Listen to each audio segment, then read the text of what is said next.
আসসালামু আলাইকুম বন্ধুরা। আমরা পথে ঘাটে কিংবা বাড়ির আঙিনায় এই গাছগুলো দেখতে পাই, কিন্তু এই গাছগুলো পরিবেশ এবং মানুষের জন্য খুবই হুমকি স্বরূপ। এই গাছগুলোকে ইংরেজিতে বলা হয় ল্যান্টেনা কামরা, কিন্তু এই গাছগুলোর বাংলায় বলা হয় পুটুস কিংবা ছত্রা গাছ। এই ছত্রা গাছগুলো আমরা ছোট্টবেলায় দেখুন, এই যে এই গাছগুলো এবং এই গাছের এই ফলগুলো দিয়ে খেলতাম। এগুলোকে আমরা বলতাম ডিম। এবং কি এই যে এই গাছগুলোর এই ফুলগুলো আমরা কানে দিতাম, ছোট্টকালে এইভাবে কানে দিয়ে আমরা ঘুরে বেড়াতাম।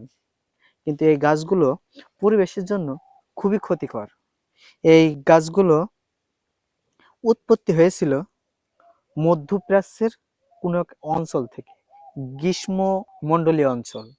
গ্রীষ্মমণ্ডলীয় অঞ্চল না, মনে হচ্ছে গ্রীষ্মকালের জন্য এই ফুলটা হয়, মানে যেখানে শুষ্ক থাকে, যেখানে পানি থাকে না, সেই জায়গায় এই গাছগুলো বেশি জন্মায়।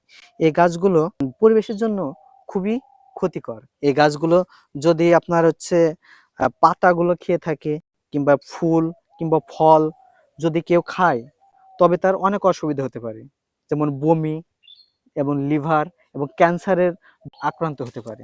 এই গাছগুলো থেকে আমাদেরকে বিরত থাকতে হবে। এই গাছগুলো যারা ছোট্টকালে, আমি যেমন খেলা খেলেছি, আমার ব্যাচে যারা ছিল, এই গাছগুলো আমরা খেলতাম, কিন্তু এই গাছগুলো অনেক ক্ষতিকর। এই গাছগুলো পথে ঘাটে কিংবা যেখানে হোক খুব সহজেই কিন্তু হয়ে যায়।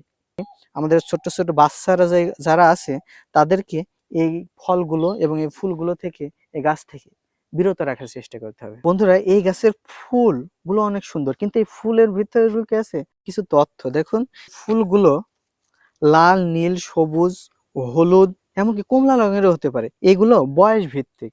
বয়সের সাথে সাথে কিন্তু এই ফুলগুলোর পরিবর্তন আসে। যে গাছের যেমন বয়স, সেই গাছের তেমন ফুল আসবে। কয়েক ধরনের ফুল হতে পারে, লাল, নীল, সবুজ, হলুদ, এমনকি কমলা বর্ণেরও হতে পারে।